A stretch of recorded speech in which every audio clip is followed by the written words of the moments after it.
Salut à tous et bienvenue sur notre chaîne dédiée au Real Madrid. N'hésitez pas à lâcher un petit pouce bleu.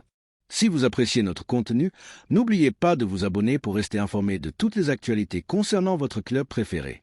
Prépare une surprise dans la composition du Real Madrid contre Arsenal sous la direction du bourreau de l'Europe. Le Real Madrid hésite entre 3 joueurs pour remplacer Vinicius. Mbappé déclare que l'argent n'est pas plus important que le Real Madrid et que c'est son meilleur moment ici. Mikel Arteta, entraîneur d'Arsenal, a fait cette déclaration avant d'affronter le Real Madrid. N'oubliez pas de partager vos pronostics dans les commentaires sur le résultat du match Arsenal. Si vous êtes un fan du Real Madrid, abonnez-vous à la chaîne. Des rapports de presse récents ont révélé qu'un nouveau poste attend David Alaba, défenseur du Real Madrid, lors de l'affrontement contre Arsenal en Ligue des Champions. Le Real Madrid affrontera Arsenal le mardi 8 avril dans un match qui se tiendra à l'Emirates Stadium, comptant pour l'aller des quarts de finale. Solution d'urgence pour Ancelotti face à Arsenal. Selon le journal espagnol Relevo, Carlo Ancelotti, entraîneur du Real Madrid, envisage une solution d'urgence en titularisant David Alaba au poste de latéral gauche pour le match aller des quarts de finale de la Ligue des Champions prévu demain mardi. Bien qu'il joue habituellement comme défenseur central, l'entraîneur italien est confronté à une crise au poste de latéral gauche en raison de l'absence prolongée de Ferland Mendy pour blessure musculaire et de son manque de confiance en Fran Garcia, son remplaçant. Le journal ajoute que cette option est considérée comme une solution d'urgence car l'entraîneur s'était déjà appuyé sur Eduardo Camavinga à ce poste par le passé. Mais en raison de la suspension d'Aurélien Tchouaméni, Camavinga devrait rester au milieu de terrain. Il convient de noter que David Alaba, l'un des défenseurs les plus en vue du Real Madrid, possède une expérience antérieure au poste de latéral gauche, notamment durant sa carrière avec le Bayern Munich ainsi que lors de 15 matchs sur les 113 qu'il a disputés avec le club madrilène. Les statistiques de David Alaba avec le Real Madrid cette saison. Le défenseur autrichien David Alaba a disputé 11 matchs toutes compétitions, confondus cette saison avec le Real Madrid. Il n'a inscrit ni délivré aucune passe décisive et a manqué plusieurs matchs en raison de nombreuses blessures. Sous la direction du bourreau de l'Europe, le Real Madrid hésite entre 3 joueurs pour remplacer Vinicius. Des médias espagnols ont rapporté que le Real Madrid envisage sérieusement de recruter l'attaquant nigérian Victor Osimhen, actuellement prêté par Naples à Galatasaray, lors du prochain mercato estival. Osimhen a livré une excellente saison avec le club turc en 2024-2025, inscrivant 28 buts et délivrant 5 passes décisives en 32 matchs toutes compétitions confondues, ce qui a attiré l'attention de nombreux grands clubs européens. L'intérêt du Real Madrid pour Osimhen intervient alors que le club cherche un remplaçant potentiel au Brésilien Vinicius Junior, au cœur de rumeurs persistantes de transfert vers le championnat saoudien cet été. 3 joueurs dans le viseur du Real Madrid pour succéder à Vinicius. D'après le site fichage, le Real Madrid étudie l'option Osimhen pour remplacer potentiellement Vinicius Junior si ce dernier décide de quitter le club pour l'Arabie Saoudite lors du prochain mercato estival. Le site affirme que le club madrilène suit de près 3 attaquants, Victor Osimhen de Naples, Victor Gouquer du Sporting Lisbonne et Raphaël Leao du Milan AC. Osimhen devrait retourner à Naples après la fin de son prêt, mais plusieurs sources suggèrent qu'il pourrait quitter définitivement le club cet été, de nombreux clubs européens manifestant leur intérêt. Manchester United figure parmi les principaux prétendants pour le joueur de 26 ans, auteur de 76 buts et 12 passes décisives en 133 matchs avec Naples depuis son arrivée en provenance de Lille en 2020. Mbappé déclare que l'argent n'est pas plus important que le Real Madrid et que c'est son meilleur moment ici. La star française Kylian Mbappé a accordé une interview dans laquelle il revient sur sa période actuelle avec le Real Madrid ainsi que sur les obstacles qu'il a rencontrés depuis son arrivée au Santiago Bernabéu. Le joueur s'est également exprimé sur son bonheur d'évoluer sous les couleurs madrilènes. « Je suis heureux d'être ici. Je passe du bon temps en Espagne et cela se voit sur mon visage », a-t-il déclaré. Mbappé a ajouté « C'est ma première interview en Espagne. Parler espagnol demande des efforts, mais c'est plus facile pour moi que l'anglais car ce sont des langues latines. J'ai toujours rêvé de jouer au Real Madrid et je voulais être prêt pour ce moment. » Kylian Mbappé révèle pourquoi il supporte le Real Madrid. « Je suis devenu un supporter du Real Madrid grâce à Zidane, dont j'étais fan, et grâce aux stars. C'est le plus grand club du monde. Il a une aura que les autres n'ont pas. Puis est venu Cristiano Ronaldo, mon autre idole. Jouer pour Madrid était d'abord un rêve, puis un objectif, et maintenant c'est une réalité. J'ai vécu en Espagne quand j'avais 12 ou 13 ans. Je ne parlais ni espagnol ni anglais, c'était incroyable pour moi de porter pour la première fois le maillot du Real Madrid. Je savais que je reviendrais un jour, même si ce n'était pas pour tout de suite. J'ai eu d'autres opportunités avant, mais ce n'était pas le bon moment. Je n'étais pas prêt à quitter la France si jeune.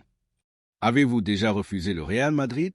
Ce n'était pas facile, mais ma relation avec le président a toujours été bonne, même lorsque je lui ai annoncé que je restais à Paris. Il s'entendait aussi très bien avec ma famille et cela fait une vraie différence. Je lui témoigne un grand respect et je donnerai tout pour lui et pour le club. Il ajoute, « L'argent est évidemment important, mais il y a des choses plus importantes et je voulais jouer pour le Real Madrid. Le plus important pour moi, c'est d'être heureux sur le terrain et je savais que je le serais ici. Mon meilleur moment avec le Real Madrid, j'aime les premiers buts comme le tout premier et aussi la nuit contre Manchester City parce que les gens adorent les soirées de Ligue des Champions. Mais je pense souvent à mon premier but plus qu'à tout autre moment car c'est un rêve d'enfant. Le ballon d'or est quelque chose de personnel. J'ai toujours dit que jouer ici est le plus important. Cela n'a pas de prix. Je veux donc gagner la Ligue des Champions. Le plus important, c'est de marquer l'histoire ici et de gagner de nombreux titres. La Liga, la Ligue des Champions. Mbappé a aussi évoqué Vinicius Junior. Je ne peux pas imaginer Madrid sans 20. Jouer avec lui. Les gens parlent de nous parce que nous sommes célèbres. À propos de son entraîneur, Ancelotti, c'est un mélange de tout, un père, un patron, un ami et un coach. Il est légendaire et possède une immense expérience. Il a déjà marqué l'histoire ici et veut continuer à le faire. Déclaration de Mikel Arteta, entraîneur d'Arsenal, avant d'affronter le Real Madrid. Laissez-moi commencer par cette phrase. Affronter le Real Madrid en Ligue des Champions à n'importe quel stade de la compétition, à n'importe quelle époque, ce n'est pas juste un match. C'est un rituel footballistique, un moment d'histoire, un examen avec une nature différente, un poids différent, un son différent, une odeur différente. C'est une nuit où tu regardes le ciel et tu réalises que le football ne se joue pas seulement sur la pelouse, mais dans la mémoire, dans le cœur, dans le souffle de tous ceux qui ont traversé ce jeu. Le Real Madrid, son nom ne se prononce pas, il se respire. Ce club, que tu l'aimes ou que tu le détestes, tu ne peux nier qu'il est devenu un symbole de cette compétition, un gène inscrit dans son ADN.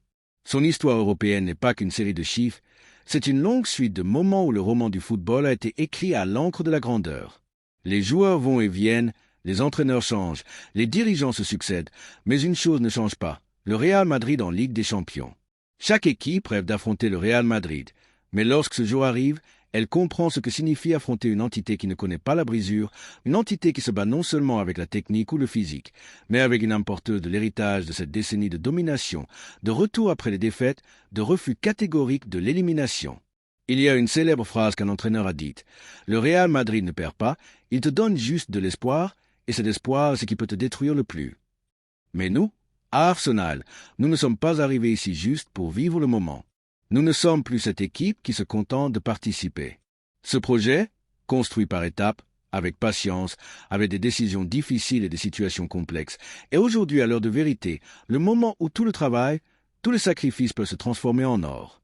Ces dernières années, nous avons bâti une équipe qui ne repose pas seulement sur le talent, mais sur la discipline, sur la personnalité, sur le désir d'avoir une place à la grande table. Nous avons des joueurs venus de lieux différents, de cultures différentes, mais réunis autour d'un seul objectif, ramener Arsenal là où il doit être, briser les clichés, redéfinir le nom de ce club pour qu'il soit prononcé dans la même phrase que Madrid, le Bayern ou City. Nous avons appris de la douleur de la saison passée. L'élimination face au Bayern Munich n'était pas juste une défaite, c'était une leçon de détail, de concentration, ce que la Ligue des Champions ne pardonne aucun moment de relâchement. Et aujourd'hui, nous revenons au même point, mais avec un esprit différent, une force mentale plus grande, une équipe plus soudée et une foi inébranlable. Nous méritons d'être dans le dernier carré, voire dans les deux derniers, voire en finale. Je sais que le Real Madrid a tout, des joueurs expérimentés, des noms lourds, un banc aussi fort que les titulaires. Ils ont Vinicius qui t'attaque à la vitesse de la lumière, ils ont Jude Bellingham qui lit les espaces comme s'il portait la carte du terrain dans sa tête, ils ont Kroos et Modric, des cerveaux éternels qui dictent le tempo d'un seul toucher. Et même si l'un d'eux est absent, un autre apparaît. Voilà ce qu'est Madrid. Il ne dépend pas d'un individu, mais d'une idée. Mais je ne les regarde pas avec peur, je les regarde avec respect, car je sais que si nous voulons être les meilleurs, nous devons battre les meilleurs. Cette règle est simple, mais elle est l'essence même de tout sport. Nous ne cherchons pas des excuses, mais des solutions.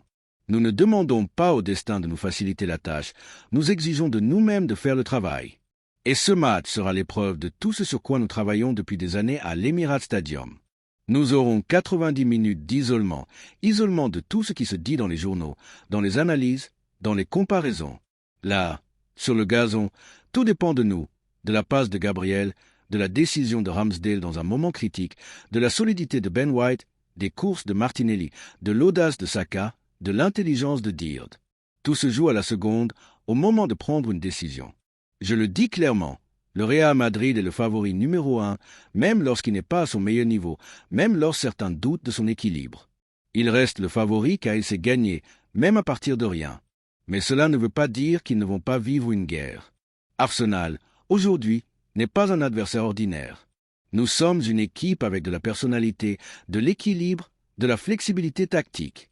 Nous savons défendre, nous savons attaquer, nous savons quand patienter, quand presser. Nous avons un plan, mais plus important encore, nous avons une âme. La vraie bataille ne sera pas que dans les compétences, mais dans le moment où tu marques et que tu testes ta capacité à tenir, dans le moment où l'adversaire marque et que tu testes ta capacité à revenir. C'est une bataille mentale, physique, intellectuelle, tactique. Tout y est multiplié. Et quand nous irons au Bernabéu après l'aller, nous voulons emporter avec nous quelque chose qui leur fasse sentir que ce ne sera pas facile, quelque chose qui les fasse douter à chaque coup de sifflet. Arsenal est-il vraiment de retour? Nous ne sommes pas nés pour être une note de bas de page dans le livre du football, mais pour en être une page importante.